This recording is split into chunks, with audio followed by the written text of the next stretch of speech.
तुम्हाला बऱ्याचदा scoring part cover होऊन जाईल, कारण MCQs मध्ये रिपिटेशन 50 to 60% येते, त्याचा तुमचा बराच स्कोर होतो आणि सगळे कमी असल्यास आपल्या सिलेबस होणार नाही. म्हणून प्रत्येक युनिटचे MCQs जे आहे ते करायला सुरुवात करा. तितकं तुम्ही काही ठेवू तरी चालेल. आज आपण घेऊया web notes attribution theory. Web notes attribution theory. WELERS. Web notes attribution theory. आता ह्या थेअरीमध्ये काय प्रयत्न केला गेला आहे तर हे जग कसं आहे आणि ते कशा प्रकारे आहे जग हे एक्सप्लेन करण्याचा प्रयत्न केला गेलेला आहे. पण कशासाठी प्रयत्न केला गेला तर डिटरमाइन करण्यासाठी की नेमकं कारण काय आहे त्या बिहेवियर. बरोबर.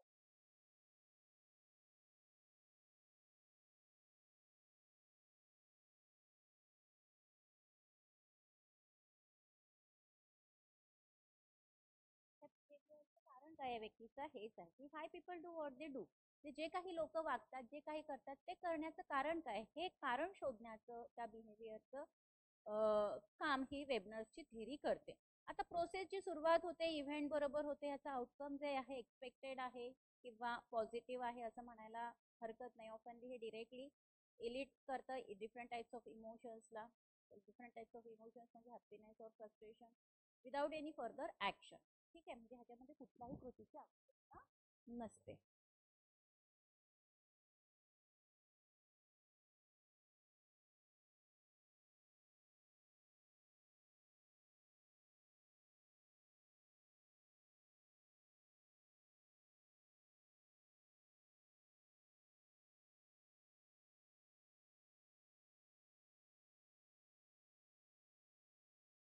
Perception and perception social perception करायचं आपलं. आता लिहायचं Weiner's attribution theory. WINERS. Weiner's ॲट्रिब्यूशन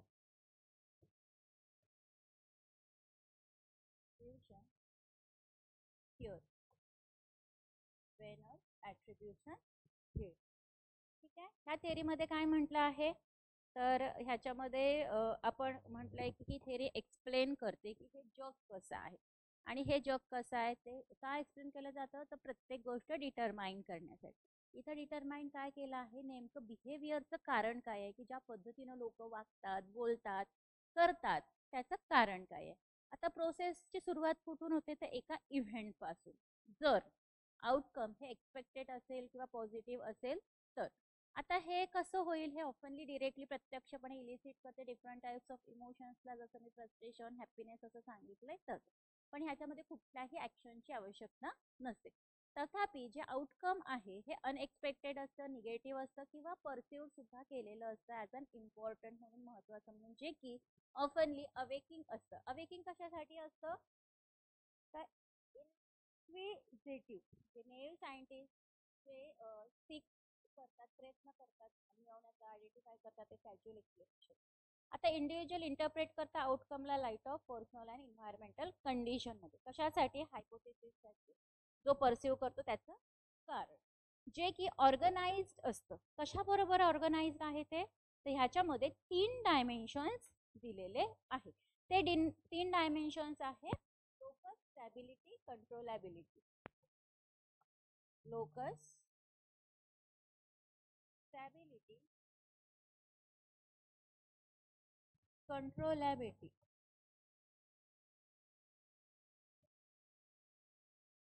ठीक आहे. लोकस, स्टॅबिलिटी आणि कंट्रोलॅबिलिटी हे 3 काय आहे तर हे 3 डायमेन्शन्स आहेत. आता स्टॅबिलिटी जे आहे ते इन्फ्लुएन्स करतं परसिव्ड एक्सपेक्टन्सीला. एक्सपेक्टन्सी परसिव्ड कशाची करतो तर जे यश मिळवलेलं आहे आपण, सक्सेस ज्याला म्हणतो त्याची. लोकस, कंट्रोलॅबिलिटी आणि स्टॅबिलिटी हे कलेक्टिव्हली इन्फ्लुएन्स करतात. म्हणजे हे तिन्ही शब्द एकत्रित येऊन प्रभाव टाकतात. इमोशनल रिस्पॉन्सेस ह्याच्यावर डिपेंड असतात, जे रिफ्लेक्ट करतात सब्जेक्टिव्ह व्हॅल्यूला आणि हे टर्न करतं ड्राईव्ह फ्युचर बिहेवियर. ठीक आहे. आता सोशल परसेप्शनचे डिफरंट टाइप्स ऑफ कॅरेक्टरिस्टिक पण आहे, ते ऑलरेडी आपले झालेले आहे. आता फॅक्टर्स जे आहे सोशल परसेप्शनला अफेक्ट करतात ते काय आहे ते लिहून घ्या. फॅक्टर्स अफेक्टिंग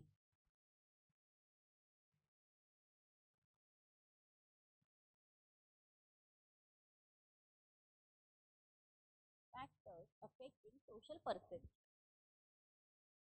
काय काय आहे ते सांग. ठीक आहे. So how many types of factors जे अफेक्ट करतात सोशल परसेप्शनला? So there are four types of जे अफेक्ट करतात सोशल परसेप्शन. पहिला आहे सोशल ॲटिट्यूड. सोशल ॲटिट्यूड तर आहे स्टँडर्ड. स्टँडर्ड कशाचं? तर again social standard, not individual. म्हणजे इंडिव्हिज्युअलचं सोशल स्टँडर्ड काय आहे, सोशल सोसायटीच्या कॉन्टॅक्टमध्ये काय आहे हे बघितलेलं आहे. सोशल सजेशन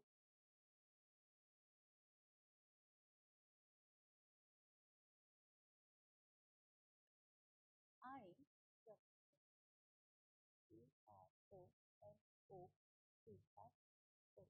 हे 4 फॅक्टर्स आहे जे सोशल परसेप्शनला अफेक्ट करतात. तर सोशल ॲटिट्यूड मध्ये म्हटलंय की क्लिअरली कशाला अफेक्ट करतं, तर social परसेप्शनला.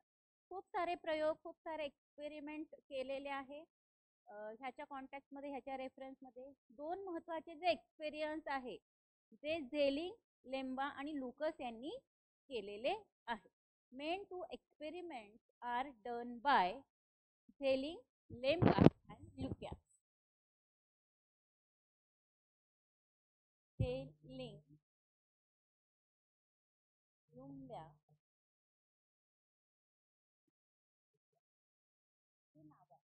ZELING, sorry ZELLING, Lemba LEM, U झाला इथं, लेम्बा लिहा LEMBA, आणि लुकॅस LUCAS. झेलिंग, लेम्बा आणि लुकॅस हे व्यक्ती होते, ही नावं आहेत त्यांची. ह्यांनी जे महत्त्वाचे 2 एक्सपेरिमेंट केले होते ते एक्सपेरिमेंट करणारी ही 3 लोक होती सोशल ॲटिट्यूडमध्ये. सोशल स्टँडर्डमध्ये काय म्हटलं आहे, तर सोशल स्टँडर्डमधलं जे सोशल परसेप्शन आहे हे सुद्धा इन्फ्लुएन्स करतं सोशल स्टँडर्डच्या द्वारे. ठीक आहे. आता काही स्टँडर्ड्स किंवा रूल्स आहे सोसायटीमध्ये ज्याच्यापासून व्यक्तीचं परसेप्शन हे इन्फ्लुएन्स झालेलं असतं. फॉर एक्झाम्पल गाय, काऊ ही रेकग्नाइज होते, ही गाय हमारी माता है. पण कुठल्या सोसायटीमध्ये? हिंदू सोसायटीमध्ये, म्हणजे गाईला आई म्हणून कन्सिडर करतात. पण मुस्लिम कम्युनिटीमध्ये हे कन्सिडर होतं का? तर नाही. म्हणजे सोशल स्टँडर्ड सोशल परसेप्शनवर इन्फ्लुएन्स करतं, पण त्याचा बेस त्याचा द्वारे कशाच्या थ्रू? तर सोशल स्टँडर्डच्या द्वारे. काही स्टँडर्ड्स जे आहे, रूल्स आहे, ते पर्टिक्युलर कम्युनिटीला, पर्टिक्युलर सोसायटीला धरून आहे. जसं की गाईला देव मानतो, माता म्हणतो, पण हिंदी कम्युनिटीमध्ये. पण अपोजिट रित्या बघितलं तर तीच देव मानण्याची पद्धत किंवा तो इन्फ्लुएन्स मुस्लिम कम्युनिटीमध्ये आहे का? तर नाही, ते त्याला तसं कन्सिडर करत नाही. कॉन्सिक्वेंटली जर बघितलं तर हे जे परसेप्शन आहे गाईच्या संदर्भातले हे वेगळे आहे हिंदू आणि मुस्लिमच्या सोसायटीमध्ये. बेस्ट एक्झाम्पल आहे हे, म्हणजे गाईचं हे जे एक्झाम्पल आहे सोशल स्टँडर्डचं अतिशय बेस्ट एक्झाम्पल म्हणून कन्सिडर केलेलं आहे. त्यानंतर आहे सोशल सजेशन. सोशल सजेशन मध्ये काय म्हटलंय, हे इन्फ्लुएन्स करतात सोशल परसेप्शन. परसेप्शन काय आहे त्याच्यावर ह्याचा प्रभाव पडतो. आणि बेस्ट एक्झाम्पल जे आहे ते एक्सपेरिमेंट आहे जे केलेलं आहे शेरिफ यांनी. लिहून घ्या SHERIF. सोशल सजेशनच्या संदर्भातले एक्सपेरिमेंट शेरिफ यांनी केलेले आहे. आणि ते कशावर केले आहे? Self operated speed of automobile. म्हणजे गाडी चालवताना आपल्या गाडीचा स्पीड कसा असतो हे आपण कंट्रोल करत असतो, स्वतः करत असतो. आपली गाडी दुसरी कोणी कंट्रोल करतात का? नाही. म्हणजे आता गर्दी आली तर गर्दीमध्ये आपण थोडी गाडीचं स्पीड कमी करतो, मध्येच काही अडथळा आला तर लगेच आपण ब्रेक मारतो. अशा पद्धतीचं जे सेल्फ ऑपरेशन आहे स्पीडच्या कॉन्टेक्स्टमध्ये ते आपण स्वतः करतो. ह्याच्यामध्ये देखील 2 स्टेजेस आहे ह्या एक्सपेरिमेंटच्या आणि ह्या दोन्हीच्या दोन्ही एक स्मॉल सर्कल दाखवतं लाईट इमिटेटचं डार्क रूम मध्ये. ठीक आहे. आता circle was stable but it seems to be rotating और रनिंग अन एक्सपेरिमेंट. म्हणजे एक सर्कल आहे ते स्टेबल आहे स्थिर पण आहे पण दिसतंय कसं ते की ते रोटेट होतंय फिरतंय असं ते दिसतंय एक्सपेरिमेंट मध्ये आणि ह्याच्यातनं गेस करू शकतो आपण त्याची स्पीड. आता रिझल्ट जो आहे ह्या एक्सपेरिमेंटचा एक क्लिअर आहे. व्हिज्युअल सजेशन अफेक्ट करतं परसेप्शनला ऑब्जेक्टच्या स्पेशली हे ऑब्स्कर आहे त्या ऑब्जेक्टला. ठीक आहे. नंतर आहे प्रमोशन PROMOTION.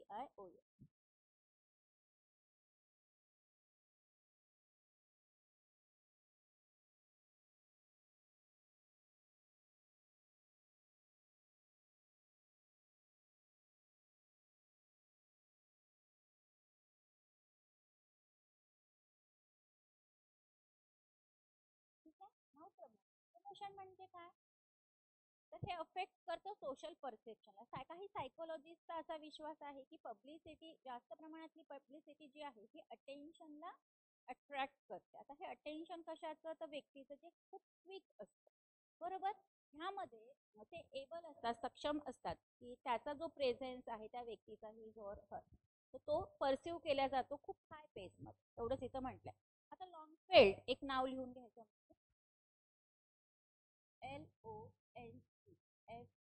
LONGFELD. लॉंगफेल्ड नावाचे एक अभ्यासक होते.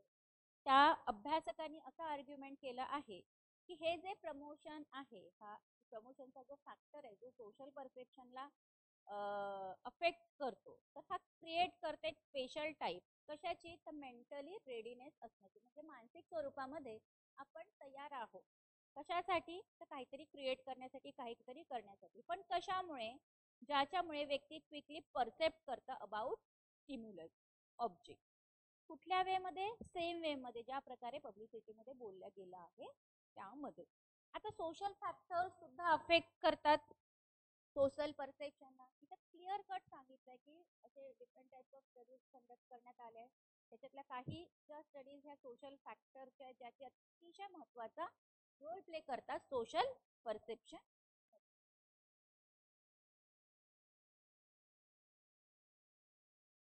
लिहून घ्या लिहून घ्या ते मी एक्सप्लेन पण केलेले आहे.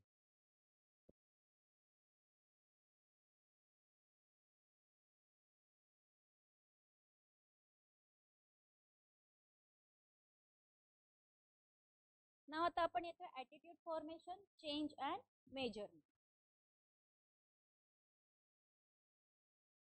Attitude formation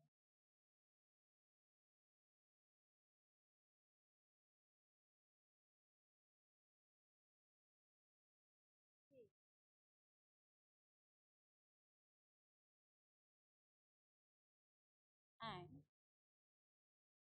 measurement.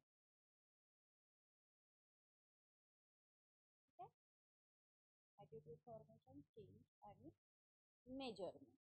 आता ॲटिट्यूड फॉर्मेशन आणि ॲटिट्यूड चेंज हा एक रिझल्ट कशाचा तर इंटरप्लेनचा वेरियस कंपोनंटच्या हे डिस्कस केले जातात वेगवेगळ्या टॉपिक्समध्ये. ह्याच्यासोबतच काही स्केल्स सुद्धा वापरल्या गेल्या आहे मेजरमेंट ऑफ ॲटिट्यूड. जसं प्रिव्हियस लेक्चरमध्ये सांगितलं की ॲटिट्यूड मेजरमेंट करायचं असेल की तुमचं ॲटिट्यूड कसं त्याच्यासाठी काही सायकोलॉजिकल टेस्ट असतात. आता ॲटिट्यूड फॉर्मेशनमध्ये ॲटिट्यूड हा कशाला रेफर करतो तर एका व्यक्तीच्या स्पेसिफिक स्टेट ऑफ माइंडला. ह्याच्याद्वारे जो व्यक्ती येतो त्याचे ओपिनियन्स एक्सप्रेस करू शकतो फिलिंग्स एक्सप्रेस करू शकतो जी काही कंडिशन आहे त्या कंडिशनच्या प्रती गोष्टींच्या प्रती इव्हेंटच्या प्रती पर्सनच्या प्रती सुद्धा म्हणजे सोशल इन्व्हायरमेंट काय आहे त्या कॉन्टेक्स्ट त्या व्यक्तीला धरून हे कन्सिडर केल्या जातं. नाव definitions of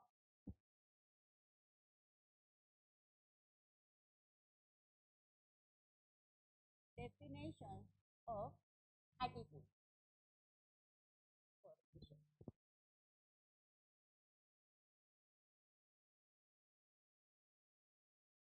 Definition of attitude formation. ह्या डेफिनेशन्स आहेत तशा मी सांगणार आहे, लिहून घ्यायच्या. तीन डेफिनेशन आहे. आता ॲटिट्यूडमध्ये इन्व्हॉल्व काय, ऑलमोस्ट प्रत्येक एरिया जो आहे सोशल परसेप्शनचा तो ह्या ॲटिट्यूडमध्ये इन्क्लूडच असतो. आता ह्याच्यामध्ये परसेप्शन आहे, इंटरपर्सनल अट्रॅक्शन आहे, प्रिज्युडाइज आहे आणि डिस्क्रिमिनेशन सुद्धा आहे. कन्फर्मिटी आहे, कंप्लायन्स आहे, ह्यासारखे अनेक फॅक्टर्स असलेले आहेत.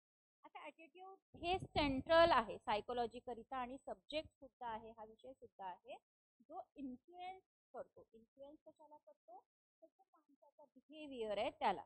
आता खूप सारे ऑथर्स, खूप सारे अभ्यासक यांनी काही डेफिनेशन्स दिले आहे ॲटिट्यूड फॉर्मेशनच्या. त्यातल्या काही डेफिनेशन, 3 डेफिनेशन आपल्या अभ्यासक्रमामध्ये दिले आहे, त्या आपण करूया. पहिली घ्या अल्पर्ट, ALL अल्पर्ट डेफिनेशन आहे तशी ALLPOR लिहा. इन्व्हर्टेड कॉमा मध्ये लिहायचं. अल्पर्ट नंतर असा कॉमा द्यायचा, इथे असं. डेफिनेशन नेहमी डबल इन्व्हर्टेड कॉमा मध्ये यायला पाहिजे. Mental and neural readiness.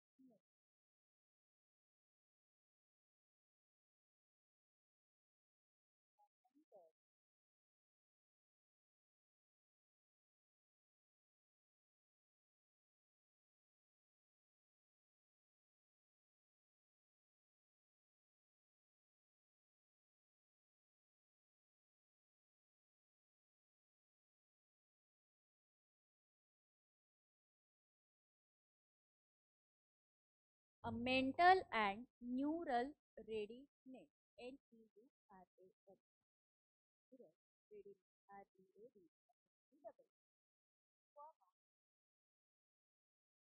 organized through experience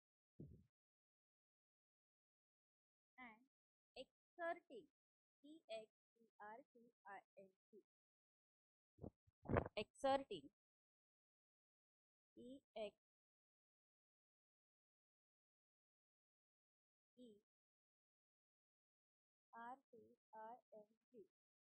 exerting a directive or dynamic influence upon the individual's response to all objects and situations with which it is related. Full stop, inverted comma, close. परत एकदा बघा काही सुटलंय का. A mental and neural readiness, organized through experience and exerting a directive or dynamic influence upon the individual's response to all objects and situations with which it is related. Full stop, inverted comma, close. ठीक आहे. आता अल्पोर्टची definition याच्यामध्ये मानसिक and neural preparation, म्हणजे mentally prepare तुम्ही आहात का, organise केले ऑर्गनाइज आहेत का तुमचे विचार आणि तुमचे अनुभव पण आहेत का. ह्यासोबतच तुम्ही एक्सर्टिंग अ डिरेक्टिव्ह, एक्सर्टिंग म्हणजे मेहनत करणं, जे डिरेक्टिव्ह म्हणजे मार्गदर्शक किंवा डायनामिक इन्फ्लुएन्स, पण हा कशावर आहे तर एखाद्या व्यक्तीच्या रिस्पॉन्सवर. पण कशासाठी आहे तर जेवढे ऑब्जेक्ट्स आहेत त्या तेवढ्या ऑब्जेक्टसाठी आणि डिफरंट टाइप्स ऑफ सिच्युएशनसाठी. ह्यासोबतच जे काही रिलेटेड आहे त्या सिच्युएशनला ते सगळे इथं कन्सिडर केलं जातं. ओके. नाव second definition, Fishbein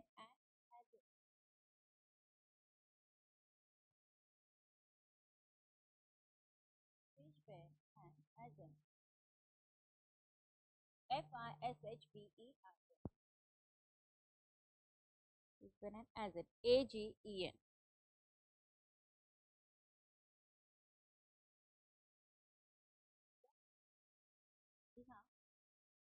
comma inverted comma मध्ये सुरू करा. Attitude is a learn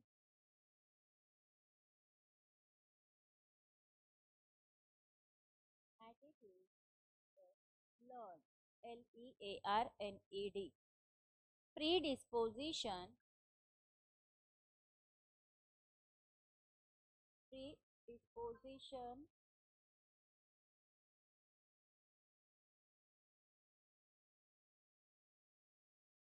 to respond in a consistently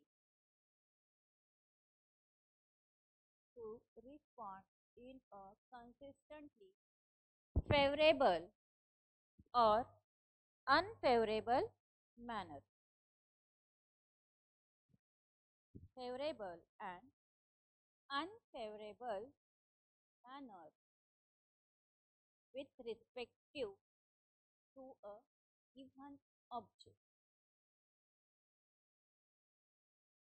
With respective with respect to a given object. Full stop, inverted comma, close. म्हणजे ॲटिट्यूड जो आहे हा शिकला जातो.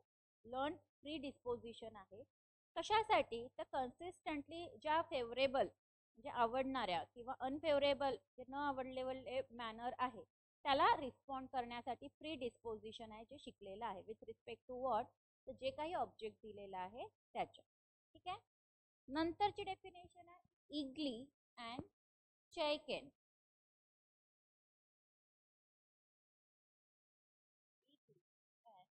चैकेन इग्ली अँड चैकेनचं नाव EAGLY.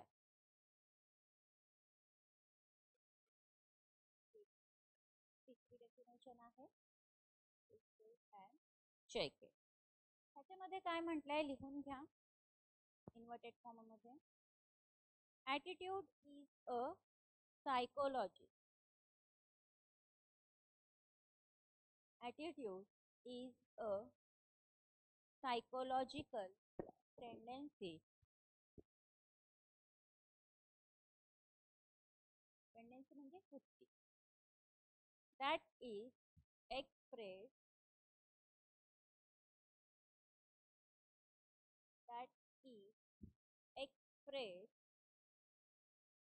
by evaluating a particular by evaluating a particular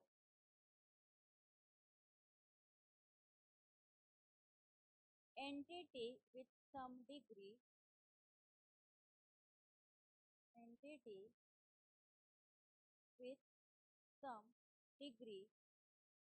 of favor or disfavor.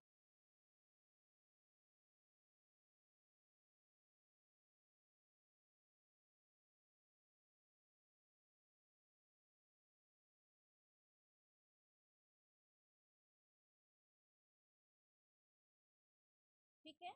Okay. आता ही अगदी साधी सोपी डेफिनेशन इग्ली अँड चैकेन यांनी केली आहे. आता इग्ली अँड चैकेन पहिल्यांदाच आपण ऐकलंय आणि पहिलीच डेफिनेशन त्यांची आहे फॉर्मेशन मधली.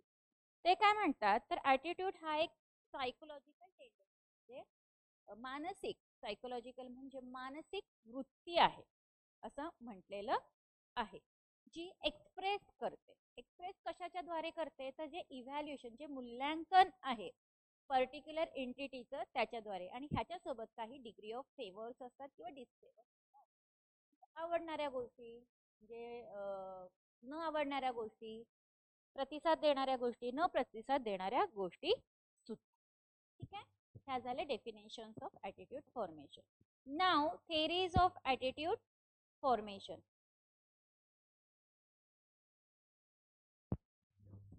Theories of attitude formation.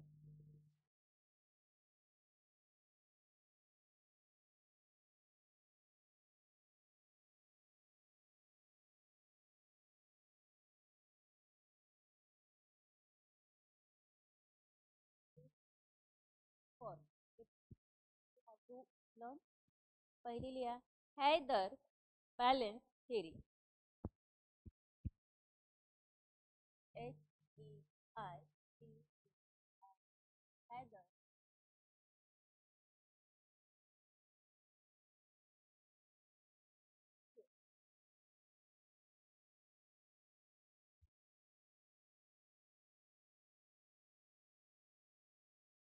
Heather's balance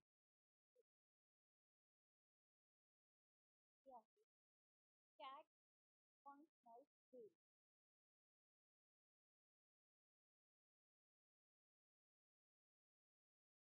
Cat functional theory. ठीक है, KATZS cat functional theory. तीसरी Kelman three process theory. KELMANS Kelman three process theory. ठीक आहे, ह्या 3 थिअरीज आपल्याला शिकायच्या आहेत. थिअरीज ऑफ ॲटिट्यूड फॉर्मेशन मध्ये लिहा. पहिली दुसरी कॅट फंक्शनल थिअरी आणि तिसरी Kelman three process theory.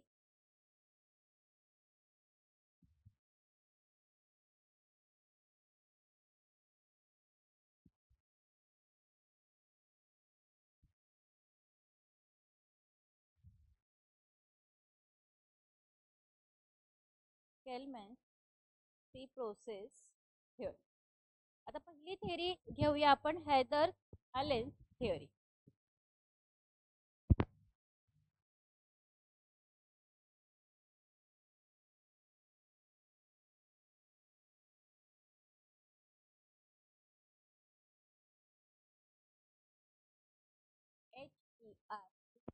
HERES balance theory. हे ह्याला POX मॉडेल सुद्धा म्हणतात. POX model. P कशाला रेफर करतं, O कशाला रेफर करतं आणि X कशाला रेफर करतं ते दिलेलं आहे. P म्हणजे परसिव्हर, PERCEIVER. O म्हणजे अनदर पर्सन, अनदर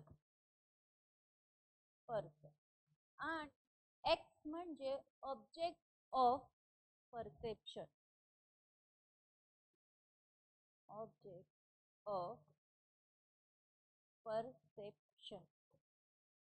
ठीक आहे, हेदर्स बॅलेन्स थिअरीला POX मॉडेल सुद्धा रेफर करतो. परसिव्हरला जो ग्राह्य करतो, ग्रास करतो त्याला म्हणतात परसिव्हर.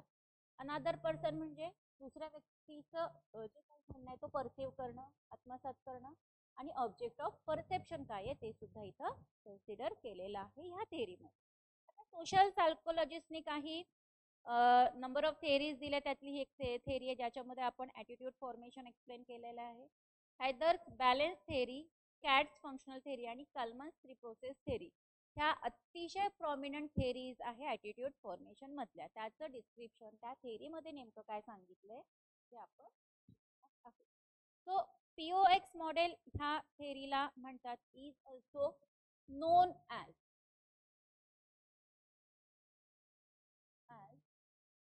POX model.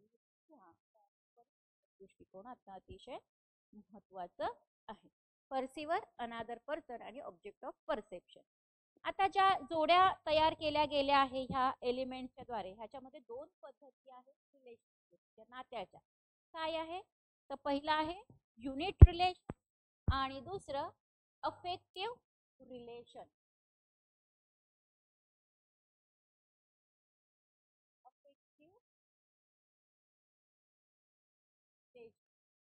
दोन पेअर आहेत.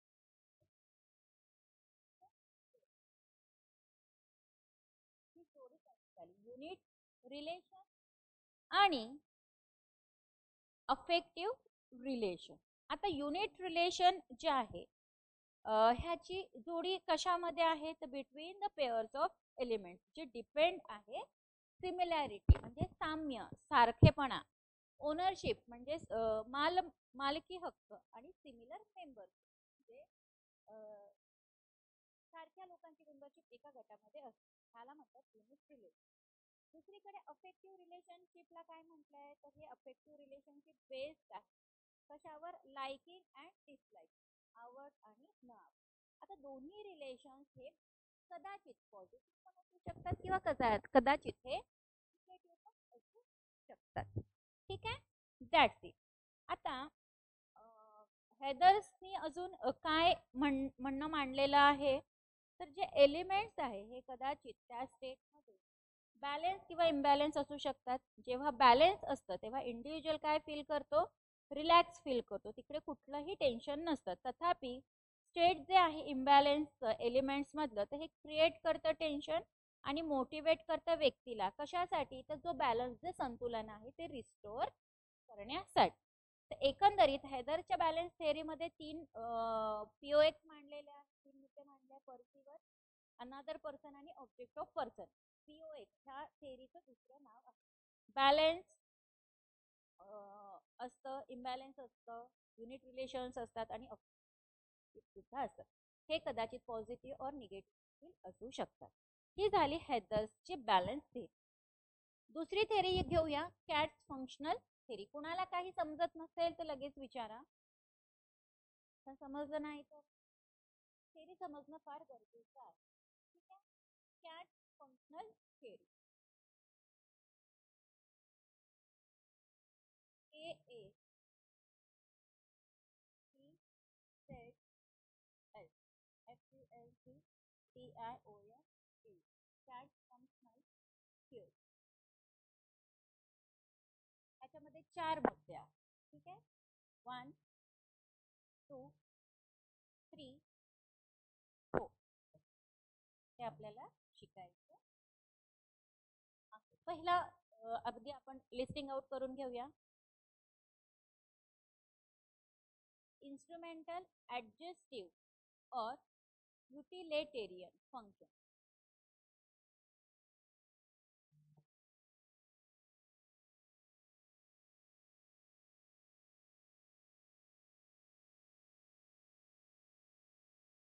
इंस्ट्रुमेंटल, ऍडजेस्टिव्ह ADJUSTIV और यूटिलिटेरियन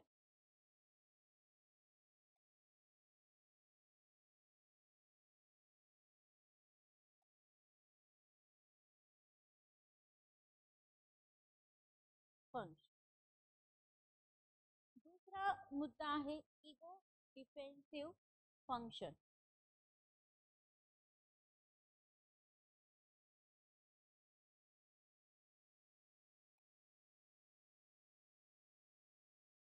इगो डिफेन्सिव्ह फंक्शन. तीसरा है वैल्यू एक्सप्रेसिव फंक्शन.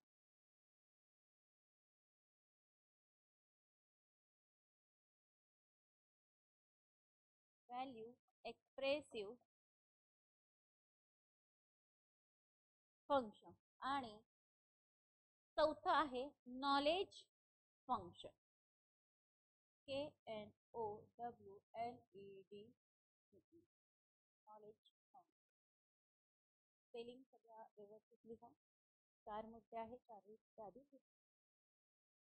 आणि त्याच्यामध्ये मी तुम्हाला एक्सप्लेन करते नेमकं काय करायचं, काय शिकवायचं. लिहून घ्या.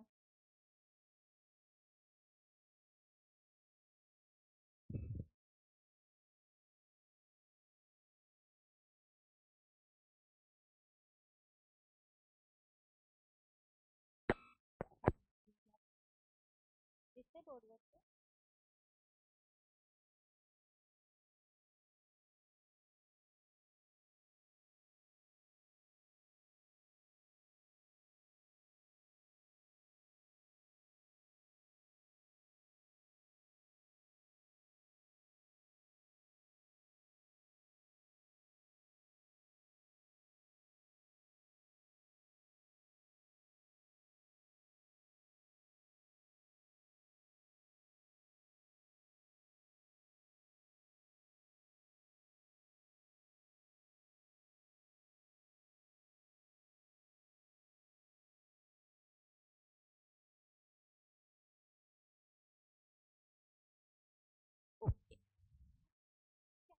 फंक्शनल थेअरीमध्ये बऱ्याच गोष्टी तुम्हाला लिहून घ्यायच्या आहे. कॅट 1959 लिहा, कॉमा कॅट्स अँड स्कॉटलँड 1959. ह्यांनी एक मोटिवेशनल बेसिस दिला आहे. कशासाठी?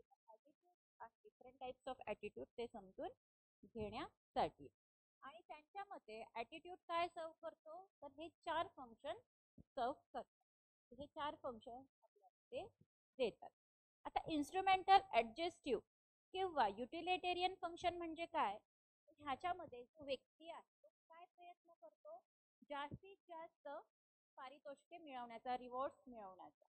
ठीक आहे, आणि कमीत कमी पनिशमेंट मिळायचं, म्हणजे आपल्या हातून सगळ्या गोष्टी चांगल्या व्हाव्या याचा जास्त प्रयत्न केला जातो. आणि आपले जे काही पनिशमेंट चुकीच्या गोष्टींनी मिळणार आहे आता ह्याचाच परिणाम जर बघितला डेव्हलपमेंट ऑफ फेवरेबल ॲटिट्यूड मधला, तर तो कशाच्या प्रती आहे? अशा ऑब्जेक्टच्या प्रती जो रिझल्ट करतो रिवॉर्ड्स मध्ये. अनफेवरेबल ॲटिट्यूड जे आहे हे कशाच्या प्रती आहे? अशा ऑब्जेक्टच्या प्रती जे की रिझल्ट देतात मध्ये. म्हणजे अनफेवरेबल असेल, ना आवडणारे असेल मला पनिशमेंट, पण आवडणाऱ्या गोष्टी असेल, समाज योग्य असेल, तर त्याच्यासाठी तुम्हाला रिवॉर्ड, बक्षीस, पारितोषिक मिळणारच आहे, असं कॅट अँड स्कॉटलँड यांनी सांगितलेलं आहे. दुसरा मुद्दा आहे इगो डिफेन्सिव्ह फंक्शन. ह्याच्यामध्ये काय म्हटलंय, ॲटिट्यूड जे आहे हे संरक्षण देतं व्यक्तीला. कशापासून?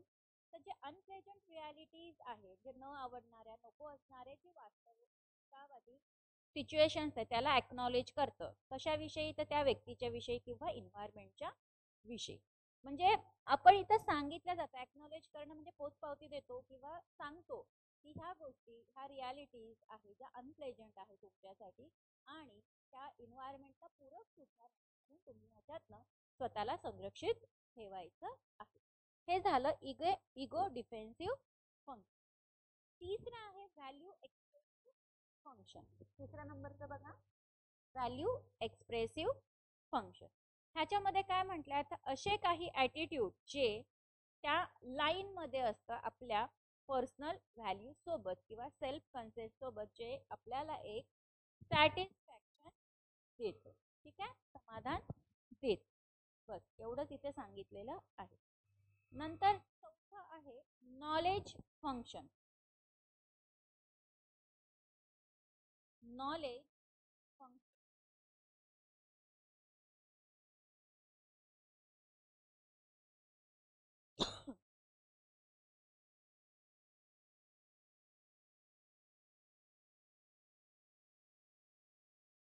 नॉलेज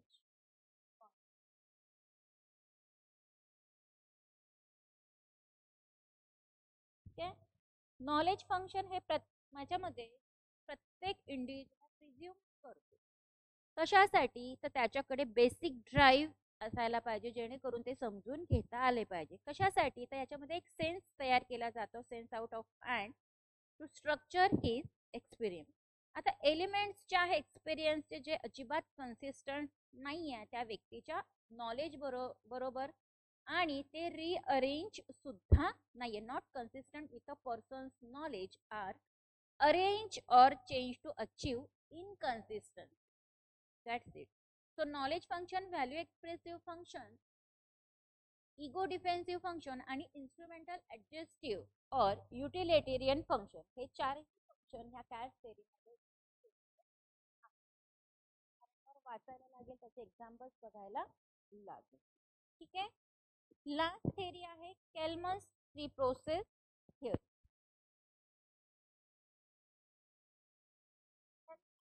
थ्री प्रोसेस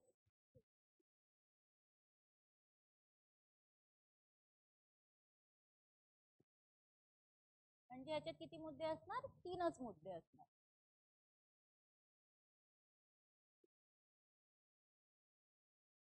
ठीक आहे, याला एक ट्रायंगल करून घेऊया आपण, आणि ट्रायंगल मध्ये याचे 3 मुद्दे मांडून घेऊया.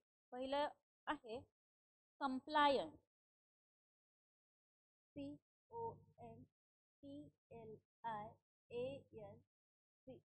कंप्लायन्स. दुसरं आहे आयडेंटिफिकेशन,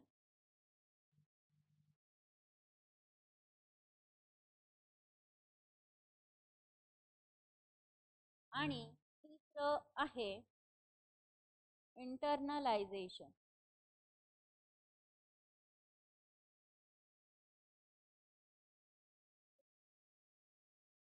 इंटरनलायझेशन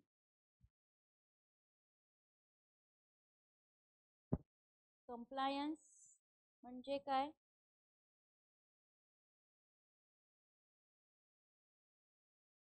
सोपी आहे. COMPLIENCE म्हणजे काय?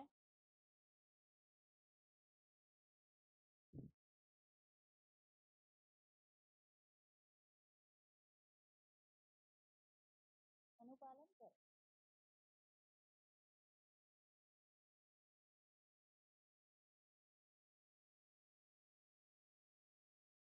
आयडेंटिफिकेशन ओळख करणे आणि इंटरनलायझेशन म्हणजे आंतरिक गोष्टीशी संबंध. ठीक आहे. आता तुझी केलमन्स डिरेक्ट करते. Directed towards what? The types of social interaction. म्हणजे सामाजिक इंटरॅक्शन करण्यासाठीचे 3 टाइप्स ह्याच्यामध्ये दिलेले आहेत, जे की सोशल इन्फ्लुएन्स सिच्युएशन्स मध्ये दिसून येतात. त्यांनी ह्या 3 प्रोसेसेसला मधला फरक सुद्धा सांगितला आहे ॲटिट्यूड फॉर्मेशन आणि चेंज मध्ये. आता कंप्लायन्स आहे. जेव्हा ॲटिट्यूड हा फॉर्म होतो किंवा बदलतो in order to favourable reaction, आवडणारी गोष्ट असेल, मनाला सुख देणाऱ्या समाधान देणाऱ्या गोष्टी घडत असेल, तर ह्यातनं काय होणार आहे, तर सिच्युएशन फेवरेबल असेल तर आपली जी रिॲक्शन आहे ती सुद्धा इतर पर्सन किंवा ग्रुपच्या प्रती ही चांगलीच असणार आहे, पॉझिटिव्हच असणार आहे. म्हणजे it occurs when attitude is form or change in order to a favourable reaction from other person to group. Group मध्ये काय म्हटलंय, ही जेव्हा केव्हा व्यक्ती फॉर्म करते किंवा चेंज करते त्याचा ॲटिट्यूड का चेंज करते, कारण काय, तर हे त्याचं जे अडॅप्टेशन आहे हे त्याला मदत करते स्वतःला, जेणेकरून तो मेंटेन करू शकेल, इस्टॅब्लिश करू शकेल एक positive self defining relationship with the influencing agent. हे सकारात्मक बाब आहे. तिसरा आहे इंटरनलायझेशन. ह्याच्यामध्ये कशाचा समावेश आहे, अडॅप्टेशन. कशाचं अडॅप्टेशन? ॲटिट्यूडचं. तेव्हापासून जे कॉन्ग्रुएंट आहे एखाद्याच्या ओव्हरऑल व्हॅल्यू बरोबर. That's it. So 3 types of theories: Heather's balance theory, Katz's functional theory, and Kalman's three process theory. We have completed here.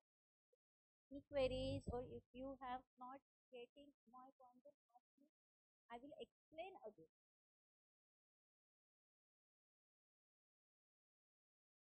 Any doubt? Any doubt? At least do study. अभ्यास तरी करा, वाचा हे वाचा. Now, components of attitude formation. थेरीचा भाग इथे संपला. Components of attitude formation.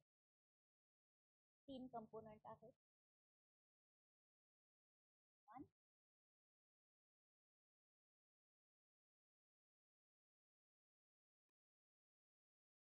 component of attitude affect cognition, behavior. Affect cognition and behavior.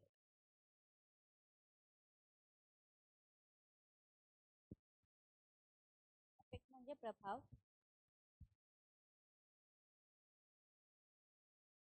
Cognition म्हणजे माहित असणाऱ्या गोष्टी, आणि बिहेवियर म्हणजे वर्क. फेवरेबल कंपोनंट्स जे आहे ॲटिट्यूड फॉर्मेशनचे, फेवरेबल किंवा अनफेवरेबल इव्हॅल्युएशन कशाच्या प्रती, कधी कधी समथिंग ते डिफाईन करतं व्यक्तीच्या ॲटिट्यूडला आणि ते एक्झिबिटेड सुद्धा करतं इन द फॉर्म ऑफ बिलीफच्या नावाने, किंवा इन्क्लिनेशन्स पण असतात ॲक्ट करण्यासाठी. आता हे जे 3 कंपोनंट्स आहे हे बेसिक ब्लॉक जे आहे ॲटिट्यूड त्याला रिप्रेझेंट करतो. अफेक्ट रेफर करतो फिलिंग्ससाठी किंवा इमोशनसाठी ज्या इव्होक होतात पर्टिक्युलर पर्सनच्या द्वारे, आयटम्सच्या द्वारे किंवा इव्हेंटच्या द्वारे. आता ॲटिट्यूड ऑब्जेक्ट जो आहे किंवा फोकस जो आहे आपल्या ॲटिट्यूडचा त्याला धरून कन्सिडर केलं जातं. फॉर एक्झाम्पल इथे काय दिलेलं आहे? भीती, fear, sympathy, hate, like and pleasure हे अफेक्टचे एक्झाम्पल्स आहेत. ठीक आहे. Fear, sympathy, hate, like. Fear, sympathy, hate, like. ठीक आहे. हे सगळं एक्झाम्पल्स दिलेले आहेत. आणि प्लेजर सुद्धा. प्लेजर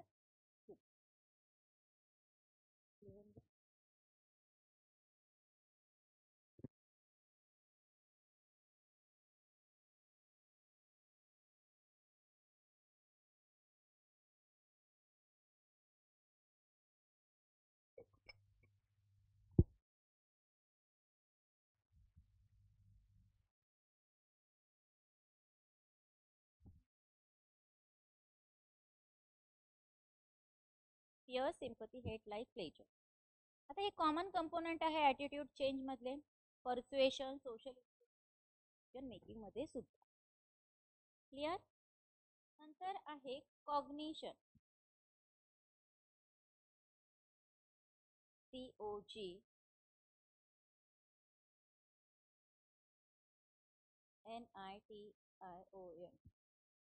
कॉग्निशन,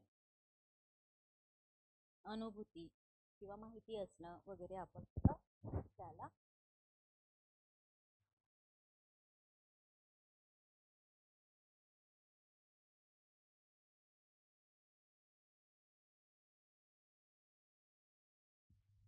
ठीक आहे. आता कॉग्निशन ही जी टर्म आहे त्याचा अर्थ टू नो, माहित करून घेणे. टू कन्सेप्च्युअलाइज और टू रेकॉग्नाइज म्हणजे ओळख पटवणे, माहित करून घेणं किंवा कन्सेप्च्युअलाइज करणं म्हणजे कॉग्निशन. आता कॉग्निटिव्ह कंपोनंट जे आहे ॲटिट्यूड मधले हे स्टोरेज कंपोनंट आहे. स्टोरेज कंपोनंट कुठे आहे? तर जिथे इन्फॉर्मेशन, माहिती ही ऑर्गनाइज पद्धतीची आहे.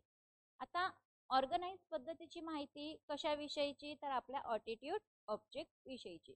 हे कंप्राइज करतं आपल्या थॉट्सला, बिलीफ्सला, ओपिनियन्सला आणि आयडियाजला. कशाविषयी? ॲटिट्यूडनल ऑब्जेक्ट विषयी. आता जो कॉन्ग्रुएन्स आहे अफेक्टिव्ह आणि कॉग्निटिव्ह कंपोनंट म्हटला तर याच्यामध्ये हे इन्फ्लुएन्स करू शकतात इंटेन्शनला, त्या बिहेवियरला. ठीक आहे. ह्याला म्हणतात कॉग्निशन. Now behaviour. बिहेवियर मध्ये काय म्हणतात? ॲटिट्यूड जो आहे त्याच्याकडे बिहेवियरचे कंपोनंट सुद्धा आहे, टेंडन्सी आहे किंवा प्रीडिस्पोजिशन सुद्धा आहे साठी त्या मध्ये. आता बिहेवियर्स हे टिपिकली डिफाईन केले जातात ॲज ओव्हर्ट ॲक्शन म्हणून इंडिव्हिज्युअलच्या. इथं मेन्शन काय करणं आहे तर हे जे इंटेन्शन आहे ते बिहेव करतात त्या सर्टन टाइप्स ऑफ वे मध्ये. बरोबर. जे की असू पण शकतं, म्हणजे ट्रान्सलेट असू शकतं, ट्रान्सलेट नसू पण शकतं ॲक्च्युअल ॲक्शन मध्ये. आता खूप जास्त प्रमाणात रिझनेबल आहे हे अज्युम करण्यासाठी एखाद्याच्या बिहेवियरचं इंटेन्शन. वर्बल इंडिकेशन आहे किंवा टिपिकल बिहेवियरल टेंडेन्सी सुद्धा आहे इंडिव्हिज्युअलची.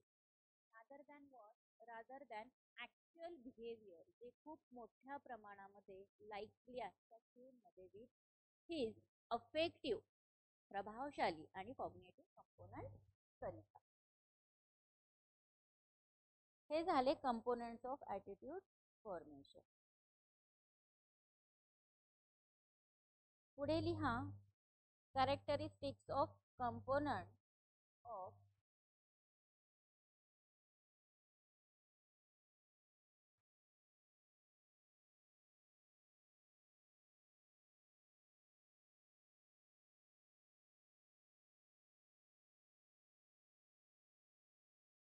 characteristics of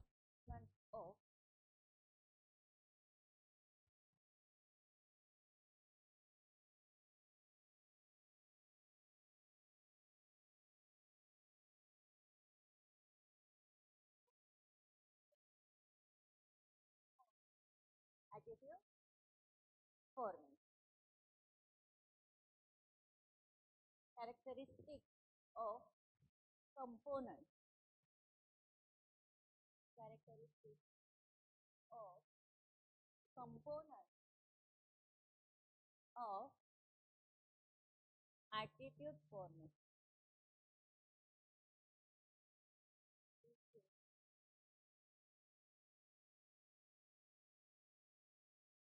Characteristics of components. कशाचे घटक, कशाचे वैशिष्ट्य, घटकांचे आणि घटकांचं पण attitude form. Balance, multiplicity, consistency.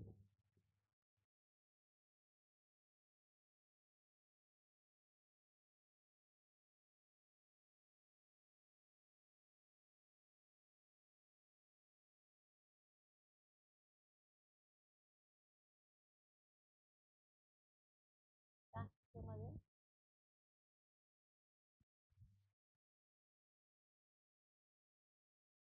सांगा मला बॅलन्स.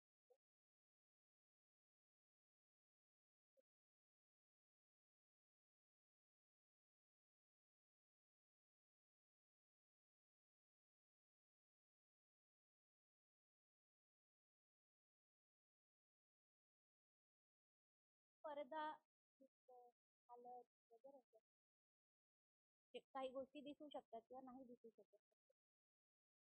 संयुजा हा शब्द वापरला जातो खरं तर. संयुजा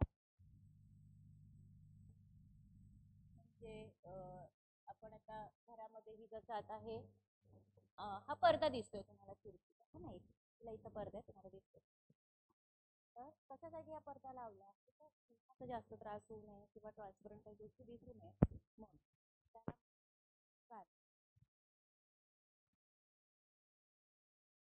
ठीक आहे. मल्टिप्लिसिटी, MPLCI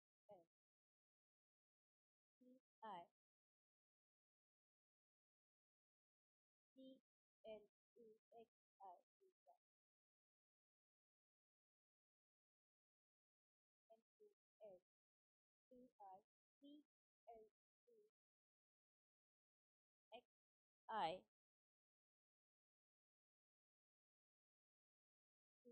I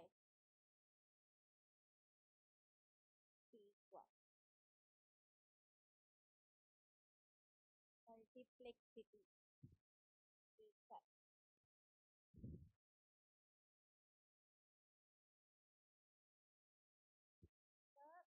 आहे कन्सिस्टन्सी म्हणजे सातत्य. आता हे जे 3 कंपोनेंट्स लिहिले आहेत बोर्डवर ॲटिट्यूडचे, तर फॉर एक्झाम्पल अफेक्ट, कॉग्निशन आणि बिहेवियर हे ह्याचे काही वैशिष्ट्य आहे जे याला फॉलो करतात.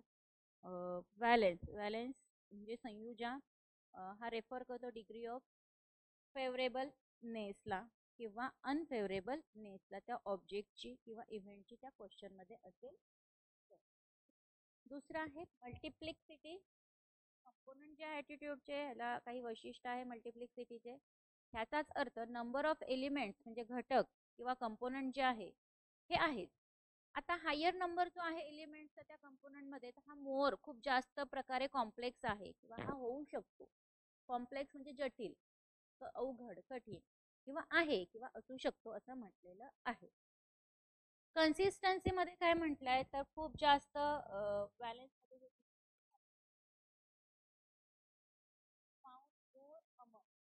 त्यामध्ये तर balance factor among multiplicity.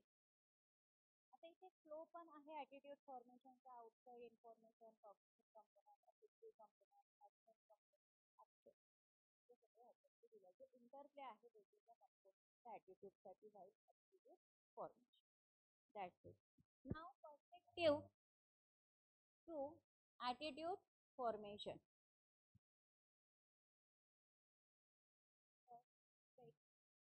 Perspective to attitude formation.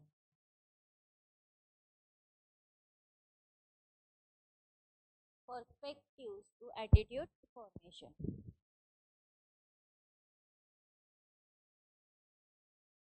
4 आहे classical conditioning.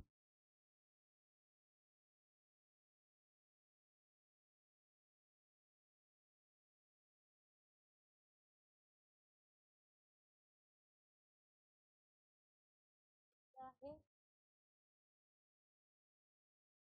Instrumental conditioning.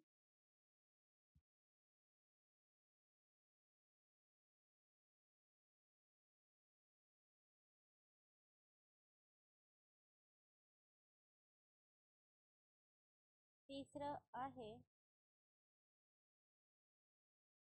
Observational learning.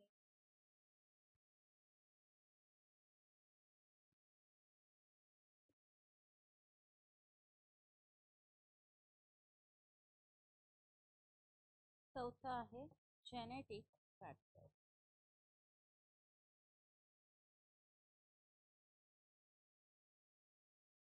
हे 4 पर्स्पेक्टिव्ह आहे ॲटिट्यूड फॉर्मेशन करता.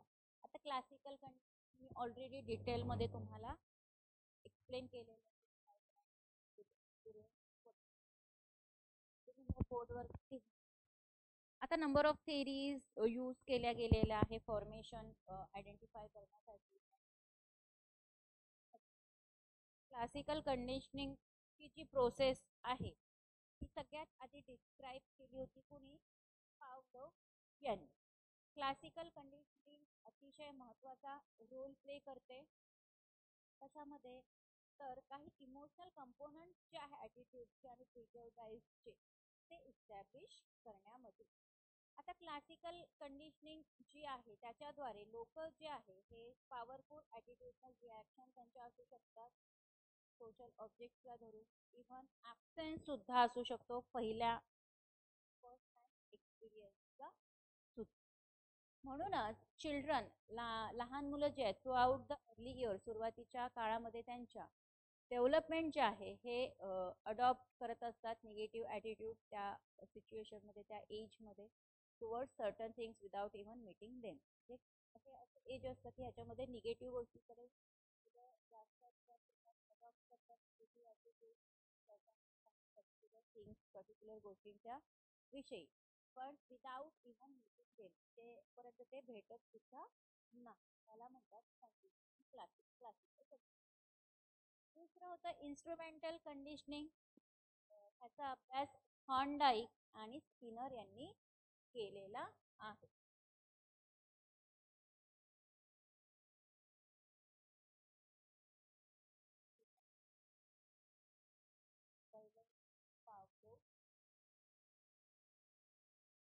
आता हॉर्नडाईक आणि स्किनरने इन्स्ट्रुमेंटल कंडिशनिंग मांडताना काय म्हटलं आहे? तर इन्स्ट्रुमेंटल कंडिशनिंगच्या द्वारे बिहेवियर जो आहे माणसाचं वर्तन जे की फॉलो केलं जातं फक्त आणि फक्त पॉझिटिव्ह आउटकम्सच्या द्वारे हे ट्रेंड करतं स्ट्रेंथन करण्यासाठी, मजबूतीकरण करण्यासाठी व्यक्ती. त्याच वेळी असे काही गोष्टी आहेत ज्या त्या सुद्धा फॉलो केल्या जातात निगेटिव्ह आउटकम्सच्या द्वारे ज्या सप्रेस्ड असतात. आता डिग्री जी आहे ज्याच्यासाठी ॲटिट्यूड हा वर्बली किंवा नॉन वर्बली इम्पोज करतो इतरांच्या द्वारे तो अफेक्ट करेल ॲक्वायर करण्यासाठी आणि मेंटेनन्स करण्यासाठी ॲटिट्यूड. ठीक आहे. तिसरा आहे ऑब्झर्वेशनल लर्निंग. आता ह्याच्यामध्ये लोक काय अजून अक्वायर करू शकतात? ॲटिट्यूड ॲक्वायर करू शकतात, पण हे ॲटिट्यूड ॲक्वायर करणं कशाच्या द्वारे आहे? तर जे काही ऑब्झर्व करतो आपण रिवॉर्ड्स त्याच्याद्वारे आणि पनिशमेंटच्या द्वारे, जे की अदर लोक जे आहे त्यांना त्यांचे स्पाउजल मिळतात अशा ॲटिट्यूड करिता. आता फिनॉमिना जो आहे हा जो फिनॉमिना आहे या फिनॉमिनाच्या द्वारे जे व्यक्ती ॲक्वायर करतात न्यू फॉर्म ऑफ बिहेवियर किंवा थ्रू आउट थॉट बिहेवियर किंवा थॉट जे ॲक्वायर करतात सिम्पली ते कशाच्या द्वारे? तर इतर व्यक्तींचं ऑब्झर्वेशन करण्याच्या द्वारे. त्यालाच आपण ऑब्झर्वेशनल लर्निंग असे म्हणतो. ठीक आहे. चौथा आहे जेनेटिक फॅक्टर, अनुवांशिक घटक. आता रिसर्च अनेक झालेले आहे त्या रिसर्चच्या द्वारे असं सजेस्ट करण्यात आलं आहे की हे जे काही अनुवांशिक घटक जेनेटिक फॅक्टर्स आहेत महत्त्वाचा रोल प्ले करतात शेप देण्यासाठी काही ॲटिट्यूड. फॉर एक्झाम्पल ॲटिट्यूड्समध्ये काय काय इन्व्हॉल्व आहे, तर गट लेवल प्रेफरन्स आहे जो की स्ट्रॉंगली इन्फ्लुएन्स करतो जेनेटिक फॅक्टर्सच्या द्वारे दॅन कॉग्नेटिव्ह फॅक्टर्स. म्हणजे अनुवांशिक घटकाला इथे खूप महत्व दिलेलं आहे असं म्हणायला हरकत नाही. ठीक आहे, हे काय शिकतो आपण, पर्स्पेक्टिव्ह टू ॲटिट्यूड फॉर्मेशन. लिहून घेतलं, समजलं. ओके, नेक्स्ट लिहा characteristic of attitude.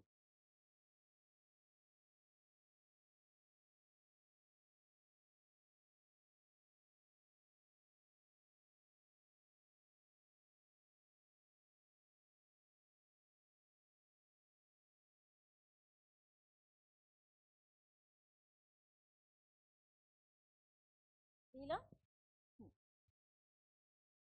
characteristics of attitude.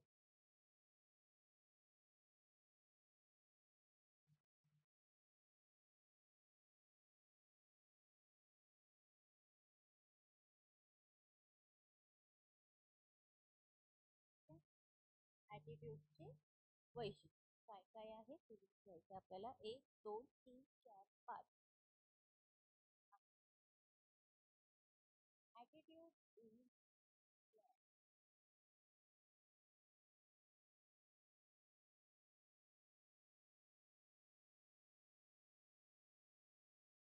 Attitude is learn.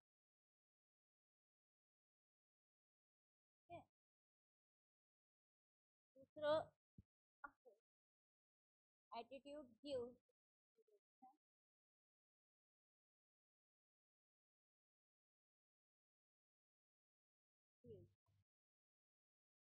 direction,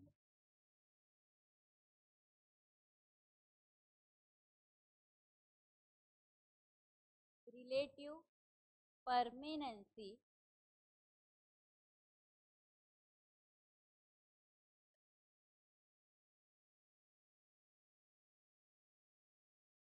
relative permanency. Attitude is always related to some issue, object or thing.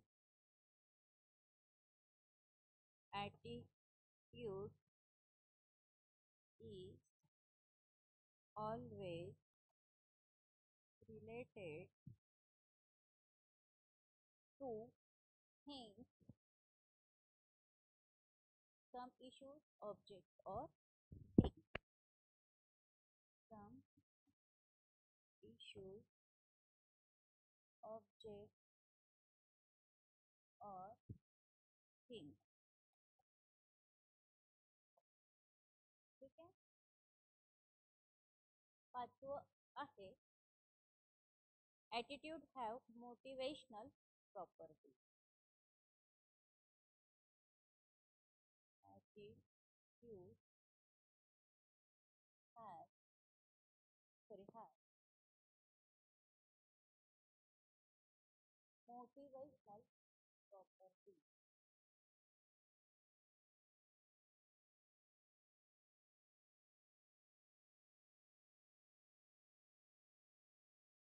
हे 5 मुद्दे आहे याच्यामध्ये ज्याला आपण ॲटिट्यूडचे हे डायग्राम सगळ्यांनी ड्रॉ करून घ्या आणि मुद्दे सुद्धा लिहून घ्या पटकन.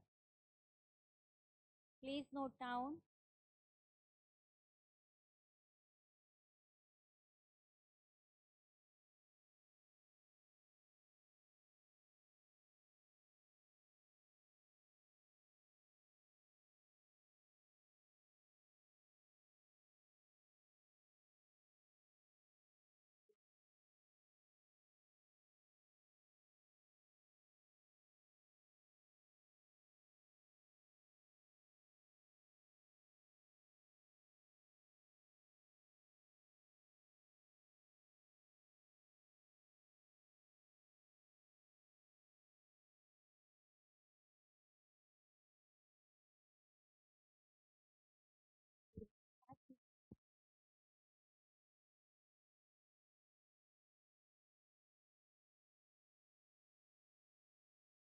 विशिष्ट आहे ॲटिट्यूडची. तर पहिलं जे आहे ॲटिट्यूड इज लर्न. ॲटिट्यूड जो आहे व्यक्तीचा हा शिकला जाऊ शकतो.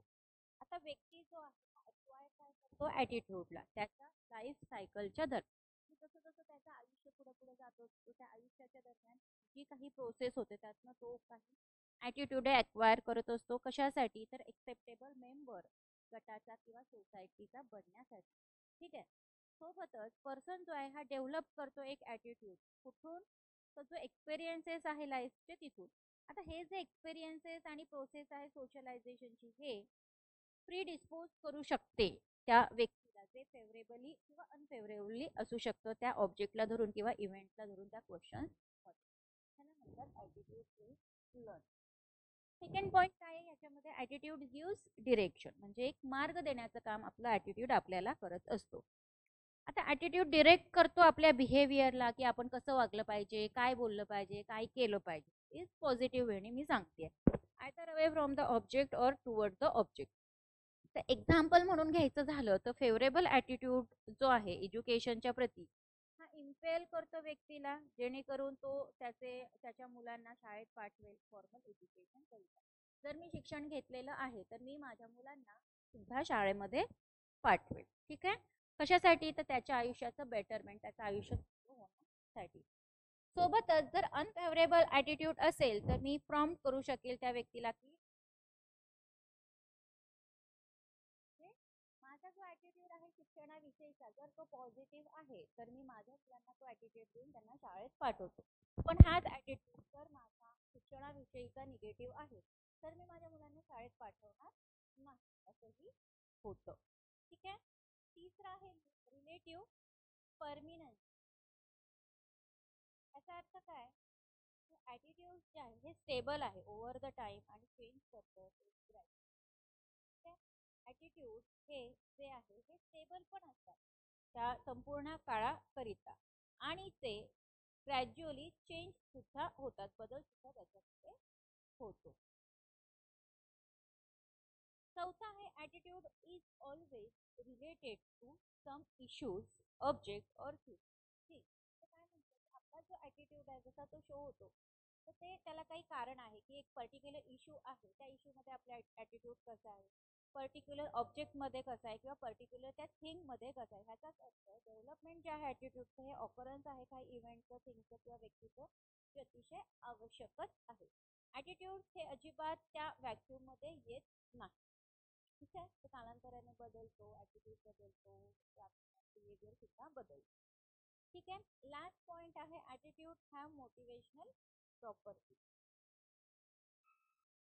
हा ॲटिट्यूड हॅव मोटिवेशनल प्रॉपर्टी.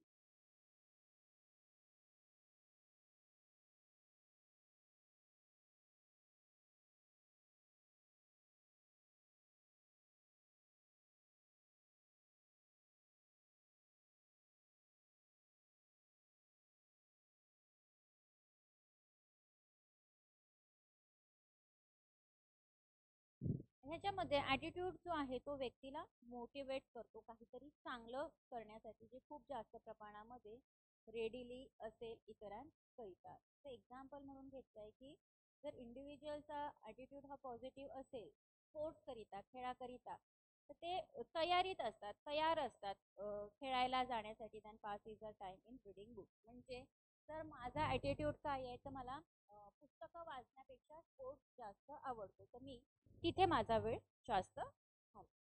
हे आहे ॲटिट्यूडचे वैशिष्ट्य. लिहून झाले? ओके. नाव function of attitude. Function of attitude.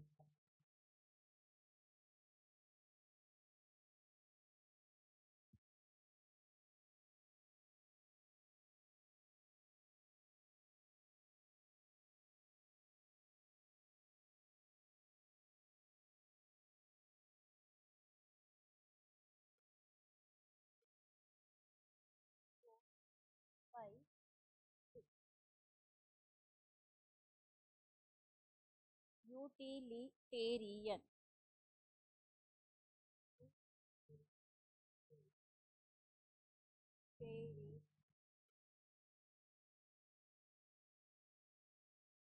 दुसरं आहे socio adjustive.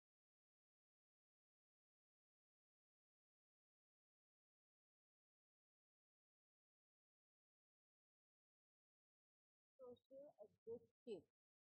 Value expressive.